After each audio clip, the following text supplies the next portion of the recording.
दोस्तों आज के इस वीडियो में हम कंप्लीट एमबीए का एस्पेक्ट समझने वाले हैं कि यार एमबीए किस तरीके से करना चाहिए या इसके लिए कौन कौन से बेस्ट कॉलेजेस हैं, उसका क्या प्रोसेस है और सबसे मेन और इम्पोर्टेंट पार्ट कि यार एमबीए करके क्या जॉब मिलती भी है या नहीं।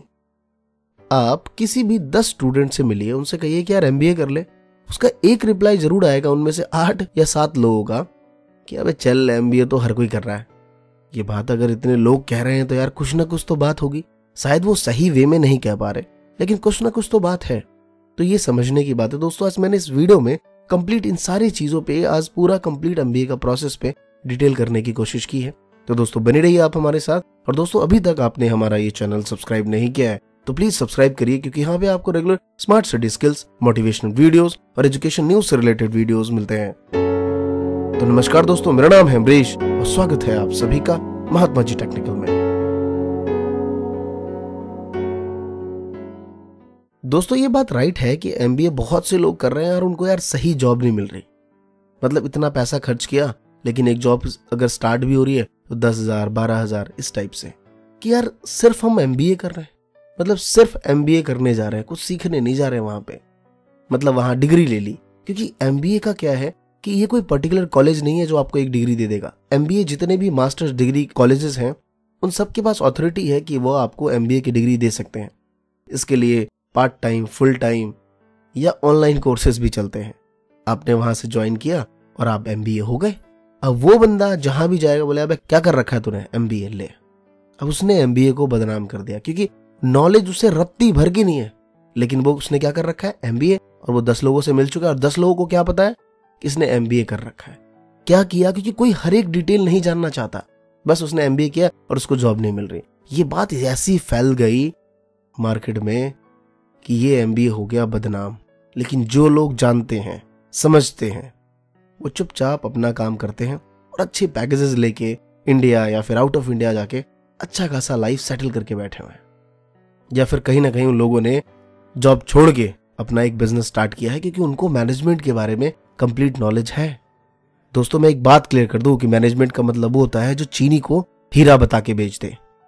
कि मैनेजमेंट का रोल यही है कि बिजनेस को ऑर्गेनाइज करना और प्रोडक्ट को सेलिंग करना। तो ये बात ध्यान रखिए कि चीनी को जो हीरा बता के बेच दे, तो असली मैनेजमेंट मेरी नजर में वही है। तो इस बात को समझिए। तो दोस्तों जैसे ही आप एमबीए करने जाते हैं तो वहां पे आपको एक स्पेसिफिक स्पेशलाइजेशन की जरूरत होती है कि आप किस सब्जेक्ट से एमबीए करना चाहते हैं।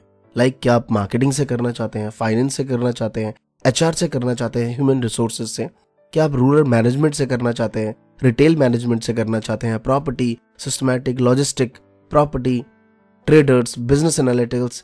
तो ये सारी चीजें और भी बहुत सारे एस्पेक्ट्स हैं जो एमबीए के रिगार्डिंग स्पेसिफिक फील्ड है कि आप किस फील्ड में ज्यादा करना चाहेंगे।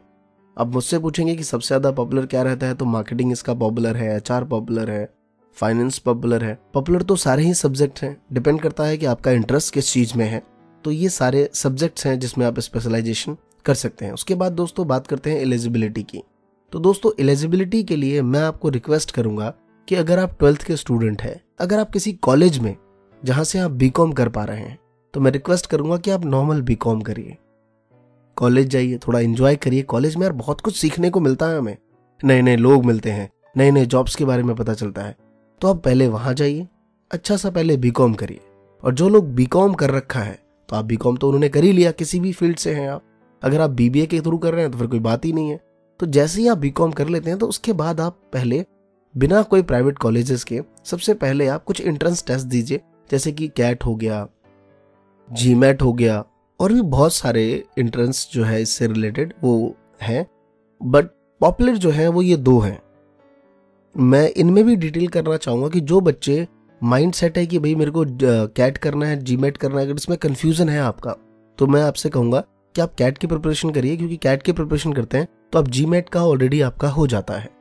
बिकॉज जितने भी टॉप बी कॉलेजेस हैं वो सारे कैट को ज्यादा प्रेफरेबल देते हैं। तो आप कैट की प्रिपरेशन करिए, जीमैट का साथ साथ हो जाएगा, आप उसके एग्जामिनेशन दे सकते हैं। और दूसरी बात कि दोस्तों कैट के लिए एलिजिबिलिटी है लेकिन जीमैट के लिए एलिजिबिलिटी नहीं है, ये बात आप समझिए। तो जो बच्चे आईआईएम में एडमिशन के लिए ट्राई करते हैं वो ऑब्वियसली कैट देते हैं, क्योंकि कैट के एंट्रेंस के थ्रू आप आईआईएम में जा सकते हैं। तो दोस्तों कैट के लिए जो एलिजिबिलिटी है वो तो ग्रेजुएशन में आपका मिनिमम 50% मार्क्स होना चाहिए, लेकिन इसमें भी रिजर्व कोटे हैं। लाइक अगर आप SC हैं, ST हैं, तो आपके लिए SC वालों के लिए 15% और 7.5 ST वालों के लिए और 27% OBC वालों के लिए है। तो ये कोटा तो रिजर्व है। इसके बाद 50% मार्क्स लाना बहुत जरूरी है अगर आपको इसका इंट्रेंस देना है। तो कैसे देना है इंट्रेंस, कैसे प्रिपरेशन करनी है, मैंने कुछ वीडियो में पहले बताया हुआ है। आगे मैं प्रॉपर कैट पे और GMAT पे वीडियो बनाऊंगा। अब बात करते हैं दोस्तों की सिलेक्शन ऑफ मोड। अगर आप कैट में या GMAT के थ्रू सिलेक्शन नहीं हो पाए, अच्छे कॉलेजेस आपको नहीं मिल रहे, जहां पे आप रहते हैं वहां कॉलेजेस नहीं मिल पा रहे, या फिर आप जितने भी टॉप कॉलेजेस हैं, मैं बताऊंगा अभी उसके नाम, अगर वहां पे आप सेलेक्ट नहीं हो पा रहे तो आप सोचते हैं कि नहीं यार मैं फुल टाइम नहीं, मैं पार्ट टाइम कर सकता हूँ, मैं डिस्टेंस कर सकता हूँ। तो दोस्तों बिल्कुल ये सारे ऑप्शंस अवेलेबल हैं। बहुत सारे प्राइवेट कॉलेजेस हैं जो आपको फुल टाइम, पार्ट टाइम और डिस्टेंस लर्निंग एजुकेशन प्रोवाइड करती हैं MBA की डिग्री के रिगार्डिंग। ये 2 और 3 के बीच में रहता है। 2 ईयर्स आपका एक सब्जेक्टिव हो सकता है, 1 ईयर के बीच में 1.5 ईयर आपका एक ट्रेनिंग प्रोसेस हो सकता है। अब दोस्तों बात करते हैं कि इंडिया के टॉप मैनेजमेंट कॉलेज कौन कौन से हैं। तो नो डाउट सबको पता है कि जितने भी IIM के कॉलेज हैं वो सारे टॉप रैंकिंग में आ रहे हैं। तो जैसे पहला है IIM अहमदाबाद, क्योंकि ये सारे रैंकिंग बेस पे कि जिसकी परसेंटेज रैंकिंग ज्यादा है एडमिशन की वो ऑब्वियसली पॉपुलर है। IIM अहमदाबाद नंबर 1 पे है, उसके बाद कैलकाटा नंबर 2 पे है, बैंगलोर नंबर 3 पे है। तो ऐसे ही सारे कॉलेजेस रैंकिंग में हैं। इनमें एडमिशन दोस्तों तभी मिलेगा जब आप कैट में अच्छे रैंक और मार्क्स लेके आगे बढ़ेंगे। और आई एम श्योर कि अगर आप इनसे आगे निकलते हैं तो आपको इंडिया और आउट ऑफ इंडिया कितनी महंगी पैकेजेस मिलेगी मैं आपको नहीं बताना चाहता। आप सर्च कर सकते हैं गूगल पे कि कितने अच्छे पैकेजेस मिलते हैं, क्योंकि I am sure no doubt जो बच्चा कैट में अच्छे मार्क्स लाता है इट मीन्स उसने बहुत मेहनत की है, वो पढ़ता है, वो सभी एक्सपेक्ट को सही से समझता है, उसने मेहनत की है, और वो जब वो IIM में जाएगा तो वहां भी मेहनत करेगा। तो अगर आप सही से पढ़ते हैं तो ये सारी चीजें आपके फेवर में होती हैं। मैं फिर भी लास्ट में रिपीट करूं कि ये कोर्स बिल्कुल भी बुरा नहीं है। अगर बुरा होता तो करोड़ों बच्चे आज इतना एडमिशंस नहीं लेते MBA के लिए। बात को समझिए, लेकिन किस तरीके से हम करते हैं ये बड़ा इंपॉर्टेंट रहता है, चाहे वो किसी भी फील्ड में हो। आप सिर्फ और सिर्फ डिस्टेंस लर्निंग करके बैठ रहे हैं, सिर्फ डिग्री ले ली, या डिग्री लेने से जॉब नहीं चलता। किस तरीके से आप बोलते हैं, किसी भी प्रोडक्ट का क्या प्रेजेंटेशन आप देते हैं, वहां पे आपका प्रैक्टिकल कैसा रहता है, आप कितनी अच्छी इंग्लिश बोल पाते हैं, ये मोस्ट इंपॉर्टेंट है। आप मैनेजमेंट कोर्स कर रहे हैं, you are look like a professional, आपको वहां दिखना पड़ेगा। ये सारी चीजें हमें समझनी बहुत जरूरी है। किस जगह पे किस तरीके से बात करना है, वेल ड्रेस्ड होना चाहिए, ये सारी चीजें हमें अपने आप को लानी पड़ेंगी। पर्सनैलिटी डेवलपमेंट, ये सारी चीजें कहीं ना कहीं कोई सिखाता है हमें, तो हमें भी सीखना चाहिए। कि सिर्फ एक डिग्री ले ली, जो भी पूछ रहा है क्या कर रखा है, MBA कर ली है, कमाल है। तो ये बदनामी तो है ही यार इस फील्ड की, क्योंकि इसका कोई पर्टिकुलर यूनिवर्सिटी नहीं है जो वही देगी डिग्री, कंपटीशन है नहीं, डिग्री कोर्स है। तो हमें इन सब बातों को माइंड को साइड में रखें। अगर हम इस सब्जेक्ट में आगे बढ़ रहे हैं तो जो बातें मैंने आपसे कही हैं फोकस इस पे करिए और दोस्तों आगे बढ़िए। और लास्ट में मैं आप सबके लिए एक लाइन जरूर कहना चाहूंगा, जो कभी चले थे इतिहास में उनके पीछे आज लोगों के मेले हैं, जो करते रहे इंतजार भाग्य का उनकी जिंदगी में बहुत झमेले हैं। तो ये सब छोड़िए कि क्या करूं क्या ना करूं, MBA बुरा है सही है, इनके पीछे मत पड़िए। एक सही सब्जेक्ट चुनिए, किस फील्ड में मुझे आगे जाना है। 10 लोगों से पूछिए जरूर कि मेरा एप्टीट्यूड ये है, मैं इस स्वभाव का हूं, मैं इस तरीके से आगे बढ़ना चाहता हूं। क्योंकि बहुत से लोग मार्केटिंग में आगे नहीं बढ़ पाएंगे।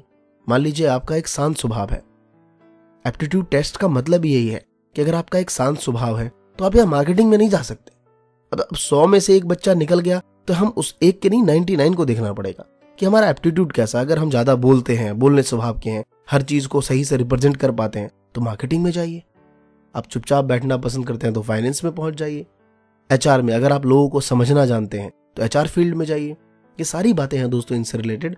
तो आई एम श्योर आपको समझ आएगा। कैसा लगा आपको ये वीडियो कमेंट करके जरूर बताइए, और कोई भी डाउट हो तो इस वीडियो के नीचे कमेंट जरूर करिए। धन्यवाद दोस्तों, जय हिंद, जय भारत।